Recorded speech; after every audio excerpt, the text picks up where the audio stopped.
started reading books when I was 18, and this is the earliest books, one of the earliest books that I started reading. Frankenstein deals with the problem of knowledge. Of the theme of this entire book is it's a really interesting book. It's a classic gothic horror, and this girl right here is the classic goth girl, the first goth girl there ever was.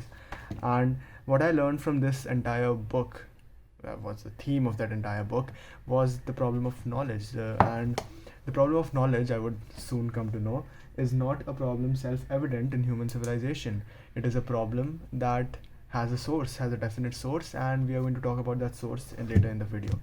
After Frankenstein, I started, after a few months, the first Dostoevsky novel.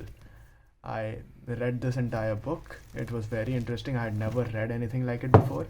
I read this, and at this point, I was still very contemptuous of religion. I was a devout atheist, and I'm still am, which I want to keep reinforcing at this point.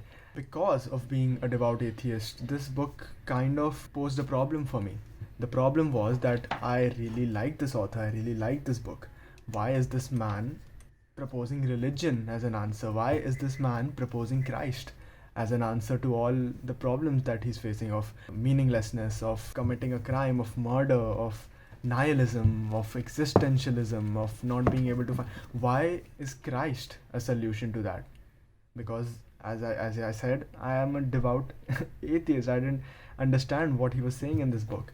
Next, when I started to study the brothers Karamazov, and the same thing posed a problem for me. Why why religion? Why Christ? At this point, I was also a very big, I guess I was big on secularism. I was like, why can't secular ideas be enough for you? Why do you need to put in religion in all of this? Why do you need religion at all? Of course, I kept reading. I came across Mikhail Bulgakov, and the same problem persisted. I don't know what to do. And this is when I read Notes from Underground, Dostoevsky's third book, trying to understand why is this man so keen on religion. I really like this guy, but why is he so keen on religion? I hate religion. I'm not into Christianity. I'm not into the religion that I was born in, Hinduism. I'm not into that as well. Why is this man so keen on religion being a solution? I read this and I found out why. He explains pretty well in this book why. And this book finally convinced me. I think I would say, after reading what I've read, I would say I'm a atheist who admires religion, who understands its importance in society. And then I realized that the key thing that I was not able to understand when I was reading all the other Dostoevsky books that I have right here in a stack, the thing that I was not understanding was Christianity. I was not able to understand why Christianity and the role that it played in Western civilization. That is the problem that I was facing. I didn't know the terms, I didn't know the concepts, I didn't know why the absence of God is such a big problem for people. Why in this book, The Myth of Sisyphus, Albert Camus deals with suicide. Why does the absence of God lead to suicide? I just did not understand what that meant. He's talking about the problem of suicide with the problem of God. He's talking about Dostoevsky in this book, but I just could never comprehend what the problem was. And that was because I didn't know what Christianity was. I didn't know the role it played in Western civilization. I was studying these books about this civilization. After I had studied some books about my own civilization, I decided to go out of my own civilization and decided to study Christian civilization. But I didn't even understand Christianity. I didn't know what values it promoted, because when studying my own civilization, religion does not mean the same thing as religion means to the West.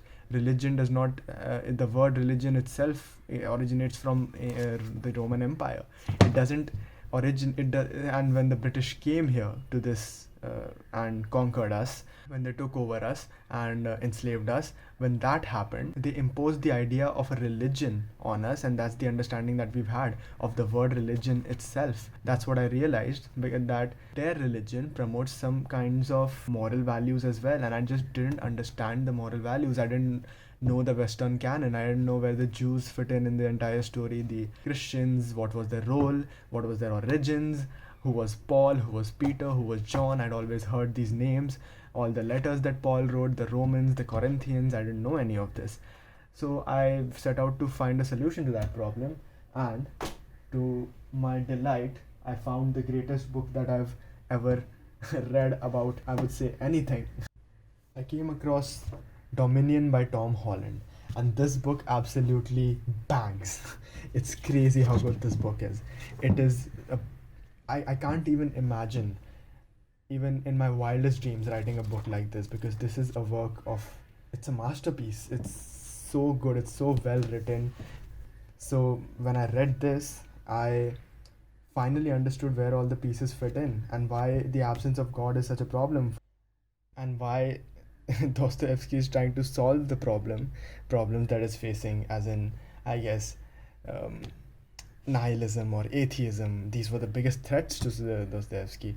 These don't seem like threats to me because I live in a very different world than he does. And this book explained that to me, that we live in pretty different worlds. And this book also helped me understand why we are the we are we are the way we are in the modern world right now.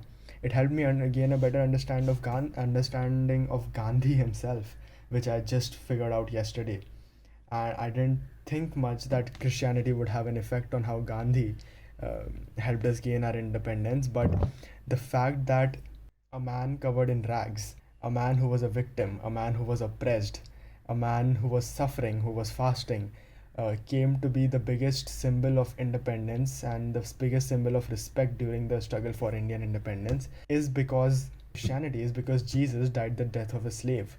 And that entire understanding for me just clicked a few days ago, and that's why I'm making this video. So if you want to read Nietzsche, if you want to read Albert Camus, if you want to read Dostoevsky, if you want to read Michel de Montaigne, who was a devout Christian as well, this book by him, if you want to read this fat book by him as well, you have to first understand what Christianity is. If you want to read Nietzsche's criticisms of Christian morality, you have to understand what Christian morality is in the first place. And this book, I haven't read any book better than this to gain that understanding. So I highly recommend this. Read this, and you will gain an understanding of Christianity. If you want to read more about Western literature or read more of Western literature, don't begin with Nietzsche, don't begin with Dostoevsky, begin with this book.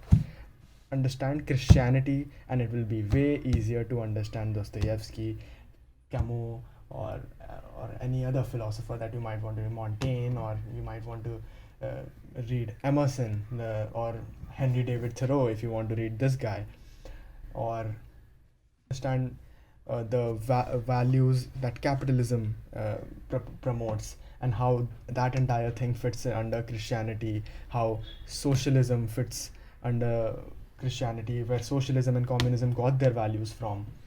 When it comes to the Western mind, as you can see, the title is The Making of the Western Mind. So that's pretty much it. Thanks.